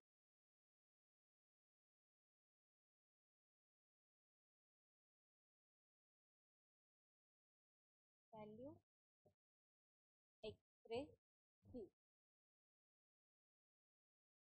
Ego defensive. Ego defensive. Socio defensive.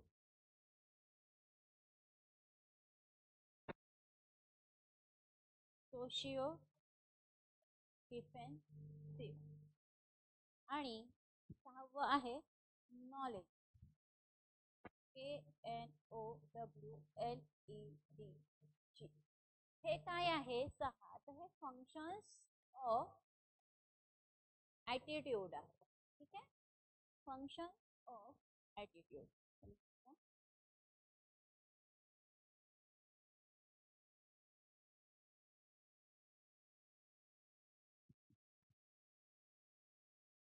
दिसतात का?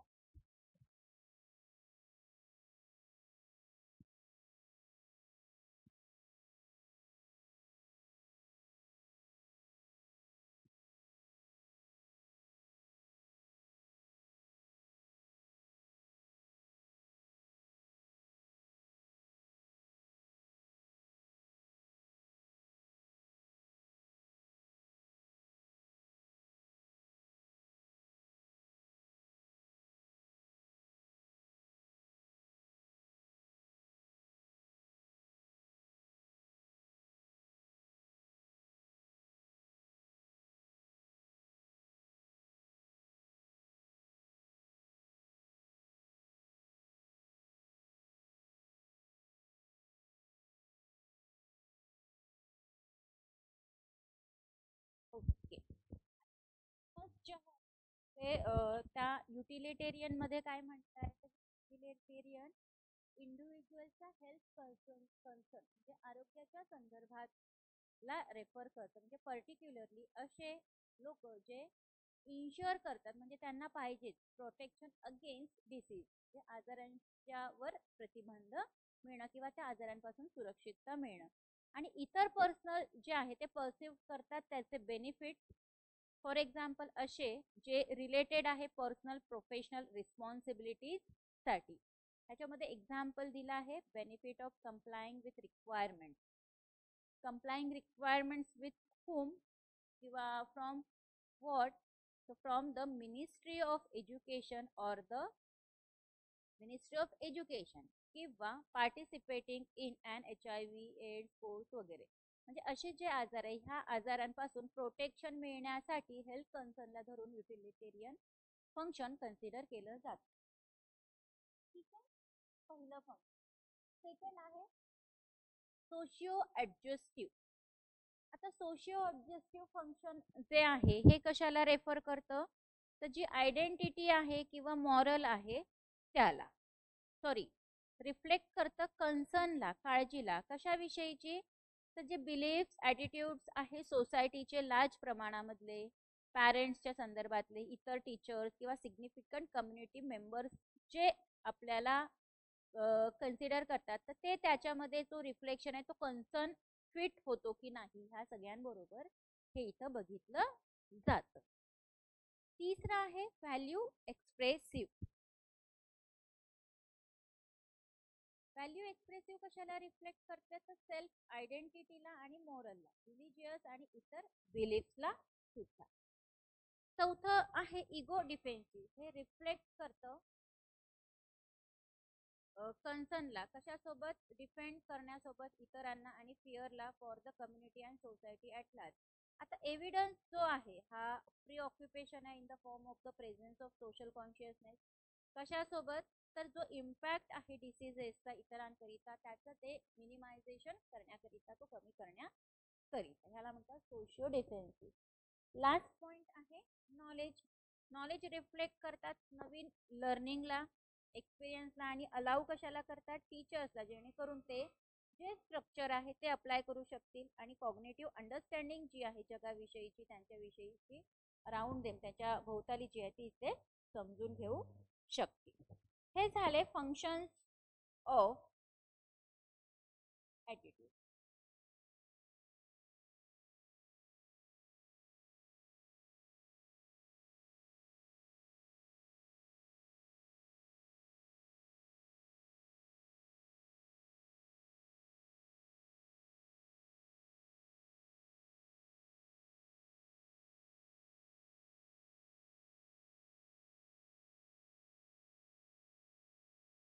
Okay,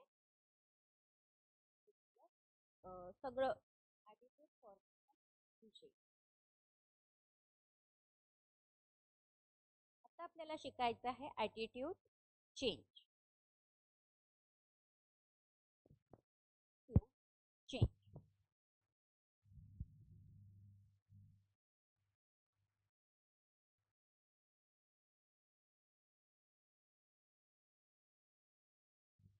attitude change.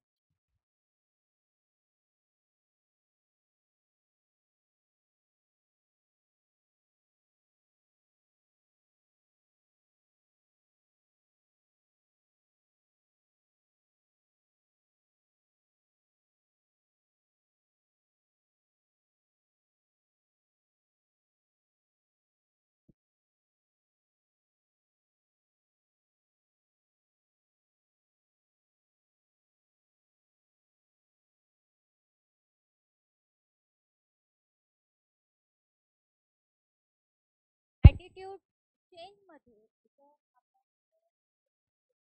केलं तर ॲटिट्यूड फॉर्मेशन मध्ये काय दिसून येतं, तर हा एक परिणाम म्हणून दिसून येतो नंबर ऑफ फॅक्टर्सचा. तथापि ही जी प्रक्रिया आहे ॲटिट्यूड चेंजची, ह्याच्यामध्ये अजून काय इन्व्हॉल्व असू शकतं, तर नंबर ऑफ पॉझिटिव्ह फॅक्टर्स ह्याच्यामध्ये इन्क्लूड असू शकतात. ते 2 टाईपचे ॲटिट्यूड चेंज आहे. 2 type.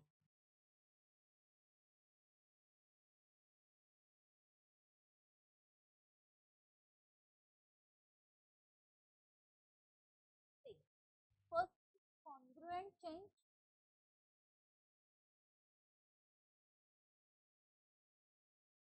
and second is incongruent change. म्हणजे काय, या शब्दांचं मला मराठीमध्ये शोधून सांगा पटकन. कॉन्ग्रुएंट, इनकॉन्ग्रुएंट चेंज सांगा पटकन, शोधा. शोधलं तर लक्षात राहील नेहमीकरिता.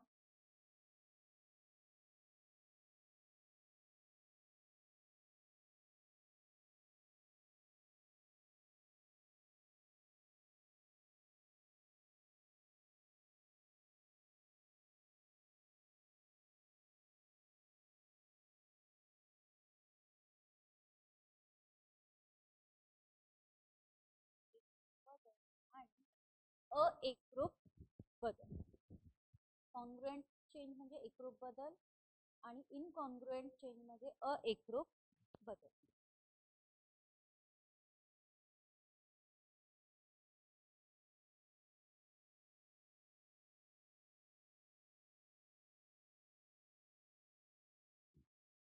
एकरूप आणि विसंगत म्हणू शकतो, आणि किंवा विसंगत, अपोजिट.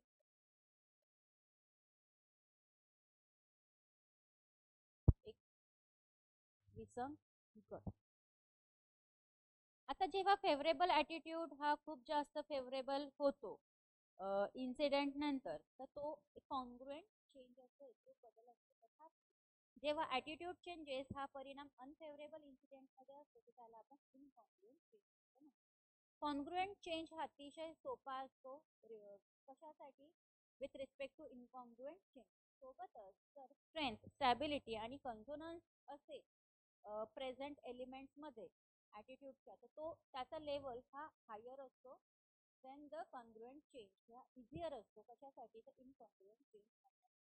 विसंगत आणि एकरूप एक्झाम्पल सेट करायचे आहे.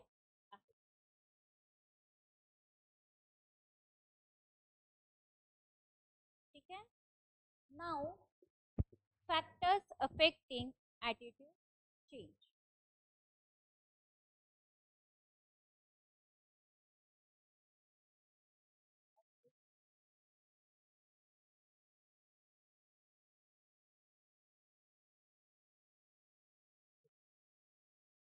खूप जास्त थेरॉटिकल भाग आपण शिकतोय, पण हा टीचर म्हणजे डिफरंट टाइप्स ऑफ टॉपिकचे वैशिष्ट्य, फॅक्टर्स, कॅरेक्टरिस्टिक म्हणजे कन्फ्यूज नाही व्हायचं. जर तुम्ही प्रॉपर वेनी मी लिहून देते तसं लिहून घेतलं असेल आणि ते वारंवार वाचत राहिला तर तुम्हाला त्याच्यामध्ये कन्फ्युजन होणार नाही. ठीक आहे. तो पहिला आहे चेंजिंग रेफरन्स ग्रुप आणि चेंजिंग ग्रुप अफिलिएशन.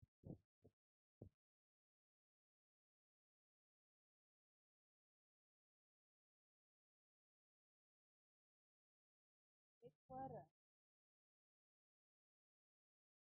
ग्रुप पहिला आहे आणि दुसरं आहे changing group affiliation.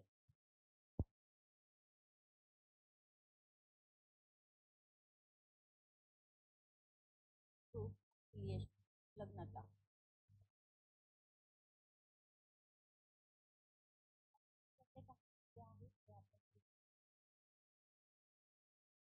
Changing reference मध्ये सब पॉइंट्स काहीही दिलेले नाही आहे, पण चेंजिंग ग्रुप अफिलिएशन्स मध्ये दिलेले आहे.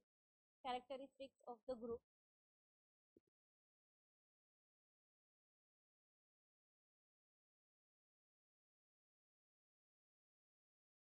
ऑफ द ग्रुप हे पहिलं आहे. दुसरं आहे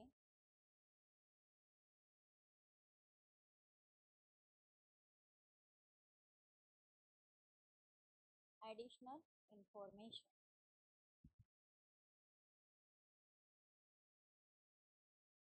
ॲडिशनल इन्फॉर्मेशन. ठीक आहे. तिसरा पण पॉइंट आहे ह्याच्यामध्ये इन्फॉर्मेशन मध्ये पर्स्युएसिव्ह कम्युनिकेशन.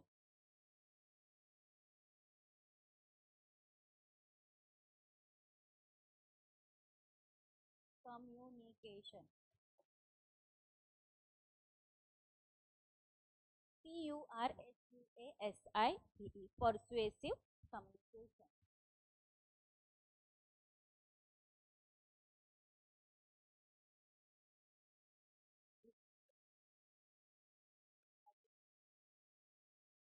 ग्रुप आणि चेंजिंग ग्रुप ऑफ अफिलिएशन हे दोन महत्वाचे फॅक्टर्स आहेत त्याच्यामध्ये.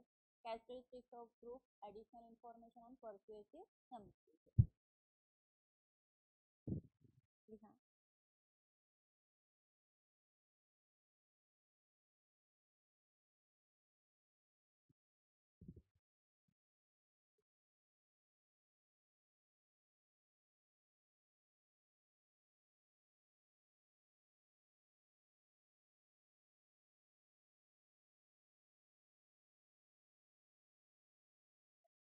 त्याच्यामध्ये खूप आपल्याला व्यवस्थित शिकायचं. हे जे फॅक्टर्स आहे अफेक्ट करतात ॲटिट्यूड चेंजला. तर पहिला आहे चेंजिंग रेफरन्स ग्रुप. जो रेफरन्स ग्रुप आपला आहे त्याच्यामध्ये बदल. आता चेंज जो आहे रेफरन्स ग्रुपला ह्याचं कारण काय आहे, तर हा चेंज आहे ॲटिट्यूड मधला ॲज वेल. आता न्यूकॉम एक नाव ह्याच्यामध्ये लिहून NENE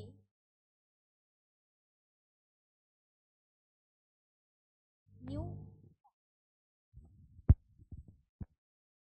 एक्सपेरिमेंट मध्ये काय सांगितलंय त्यांना काय सापडून आलं की हा जो गट आहे फ्रेश एंट्रन्स जे आहे कॉलेज मधले म्हणजे चेंजिंग रेफरन्स ग्रुप, तर हा असा ग्रुप आहे की शाळेतून त्यांनी डायरेक्ट कॉलेजमध्ये एंट्री केलेली आहे आणि ते फ्रेशर्स आहे. त्यांनी एंट्री केली आहे कॉलेजमध्ये आणि त्यांची जी आयडिओलॉजी आहे त्यांचं जे तत्वज्ञान आहे ते सुद्धा इथं शिफ्ट झालेलं आहे. आता हे शिफ्टिंग कुठून कुठपर्यंत झालं आहे, कन्झर्वेटिझम टू लिबरलिझम. म्हणजे आधी कन्झर्वेटिव्ह म्हणजे एका फ्रेमवर्क मध्ये ते विचार करत होते जी काही दिली जात होती ते, पण हे कन्झर्वेटिझम आता लिबरलायझेशन मध्ये झालं म्हणजे उदारमतवादी ते लोक झालेली आहेत. तेव्हापासून एन्व्हायरमेंट जे आहे कॉलेजचं हे प्रमोट करतं लिबरलिझमला. म्हणजे स्टुडंट हे उदारमतवादी झालेले आहे कन्झर्वेटिव्ह फास्ट. हा आहे चेंजिंग रेफरन्स ग्रुपचं एक्झाम्पल कॉलेज स्टुडंट. दुसरं आहे चेंजिंग ग्रुप अफिलिएशन. दुसरं ह्याच्यामध्ये काय म्हटलंय की जेव्हा व्यक्ती ब्रेक करतो, ज्या गाठी बांधल्या आहेत त्या break strike with old group, म्हणजे जुने जे गट होते त्याच्यापासून आपण आपली सुटका करून घेतो आणि जॉईन करतो नवीन गटाला. तर तो जो व्यक्ती आहे हा रेडीली म्हणजे खूप तत्परतेने अडॉप्ट करतो नवीन नॉर्म्स, व्हॅल्यूज, त्या नवीन गटाचे. म्हणूनच चेंज जो आहे ऍटिट्यूड मध्ये इथे दिसून येतो. आता ऍटिट्यूड चेंज आहे हा कशामुळे, तर त्या चेंजमुळे त्या ग्रुप अफिलिएशन जे डिपेंड आहे कशावर, कॅरेक्टरिस्टिक्स ऑफ द ग्रुप. आता कॅरेक्टरिस्टिक्स ऑफ ग्रुप कशाला रेफर करतं, तर different types of norms, values आणि बिलीफ्सला गटाच्या. आता नवीन गट हा खूप जास्त अट्रॅक्टिव्ह असतो इंडिव्हिज्युअल करिता, हे त्याचं वैशिष्ट्य आहे. त्यानंतर इंडिव्हिज्युअल जो आहे लाईकली बदल करत असतो त्याच्या बिलीफ मध्ये खूप तत्पर. सिमिलरली कॅरेक्टरिस्टिक्स जे आहे मेंबरशिपचे त्या गटामधले, ते सुद्धा रेफर करतं इंडिव्हिज्युअलची पोझिशन काय आहे त्या गटामध्ये. त्या जर पोझिशन ही नवीन असेल नवीन ग्रुपच्या नुसार, तर हायर स्टेटस आणि प्रेस्टिज सुद्धा त्याला मिळतं. नंतर इंडिव्हिज्युअल हा मोर लाईकली चेंज करतो त्याचा ॲटिट्यूड कशामध्ये, तर जे डिरेक्शन गटाच्या द्वारे मिळालेलं आहे त्याच्या द्वारे. ठीक आहे, ऑफ द ग्रुप. आता ऍडिशनल इन्फॉर्मेशन मध्ये जो काही बदल आहे ॲटिट्यूड मधला हा सुद्धा महत्वाचा आहे. ॲटिट्यूड चेंज कशामुळे होतं, तर रिसेप्शन ऑफ इन्फॉर्मेशन डिपेंड आहे नेचर ऑफ सोशल सिच्युएशन. ठीक आहे, ज्याच्यामध्ये जी इन्फॉर्मेशन दिली आहे त्यानुसार तो बदल होतो. आता जेव्हा ॲडिशनल इन्फॉर्मेशन ही प्रोव्हाइड केली जातं खूप साऱ्या लोकांच्या पुढं, त्यातनं ॲटिट्यूड चेंज हा खूप जास्त फास्ट होतो आणि मोठा सुद्धा होतो. जेव्हा इंडिव्हिज्युअल हे काही ॲटिट्यूड बनवतात आणि व्हॅल्यूज ज्या ह्या पब्लिकली मांडतात तेव्हा.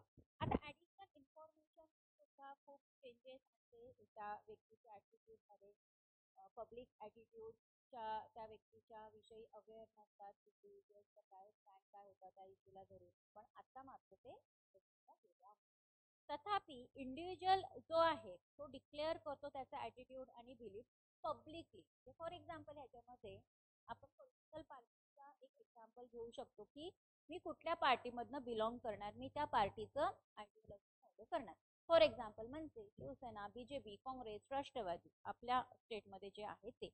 तर हे जे आहे हे इथं पब्लिकली तो त्याची आयडिओलॉजी आहे, त्याचे बिलीफ काय आहे, त्याचा ॲटिट्यूड काय आहे त्याविषयी तो ते मांडत असतो आणि पब्लिकली तो कमिटेड सुद्धा असतो सॉर्ट ऑफ रिजिडिटी करिता, त्याच्या ॲटिट्यूडनल स्टँड करिता किंवा एनी ॲडिशनल सुद्धा जे की लाईकली चेंज दिसून येत नाही त्याच्या ॲटिट्यूड मध्ये. आता जेव्हा ॲटिट्यूड बदलतो तर तो ॲडव्होकेट केला जातो थ्रू आउट द डिस्कशन मेथडच्या द्वारे. आता खूप जास्त सक्सेसफुल असेल तर with respect to lecture method इथे आपण कन्सिडर करू शकतो.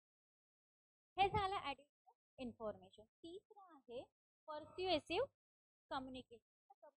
कम्युनिकेशन जे आहे ते असे फॅक्ट्स आहे, इन्फॉर्मेशन आहे जे की खूप जास्त अट्रॅक्टिव्ह आणि अपील सुद्धा करतात लिस्नर करिता.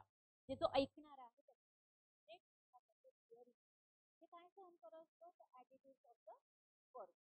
आता चेंज ॲटिट्यूड मध्ये जर बघितलं आपण पर्स्युएसिव्ह कम्युनिकेशन, तर ह्याच्यामध्ये 4 फॅक्टर डिपेंड आहेत.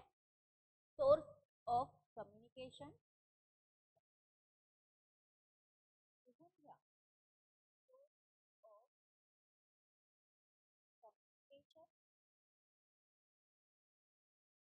मन वळवणारं कम्युनिकेशन हे असतं. म्हणजे आता माझं एका विषयी आयडिओलॉजी आहे पण माझं मन हे वळू शकतं.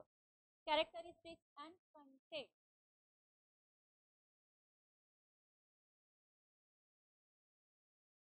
Characteristics and content of communication. तिसरं चॅनल ऑफ कम्युनिकेशन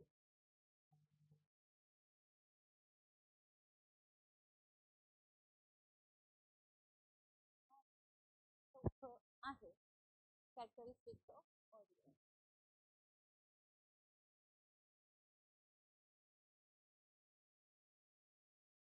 ऑडियन्स. ठीक आहे, हे 4 काय आहेत, हे फॅक्टर्स आहे पर्स्युएसिव्ह. सोर्स ऑफ कम्युनिकेशन म्हणजे कम्युनिकेशन जे तुम्ही करता त्याची माध्यमं काय काय आहेत, वैशिष्ट्य काय आहे, कंटेंट काय आहे तुमच्या संभाषणाचा, डिफरंट टाइप्स ऑफ चॅनेल्स माध्यमं काय आहेत, आणि त्या जो काही तुमचा ऑडियन्स आहे, लर्नर म्हणजे लिस्नर जो आहे त्याची वैशिष्ट्य काय आहे. तर हे झाले फॅक्टर्स ऑफ ॲटिट्यूड चेंज जे अफेक्ट करतात.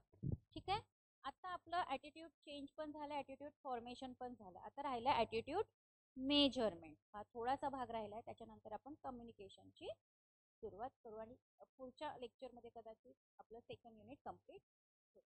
ठीक आहे, थोडंसं लेंदी आहे, खूप थेरॉटिकल आहे, खूप व्यापक थेरी दिलेली आहे सिलेबसमध्ये ह्या पार्टच्या. थोडंसं ट्रिकी आहे, तुम्हाला थोडासा सराव करायला लागेल आणि प्रत्येक कन्सेप्ट समजून घ्यायला लागणार आहे. नुसतं लेक्चर ऐकून होणार नाही, त्याची वारंवार रीडिंग, रिव्हिजन, MCQs केले पाहिजे, तर तुम्हाला त्याचा परीक्षेमध्ये फायदा होईल.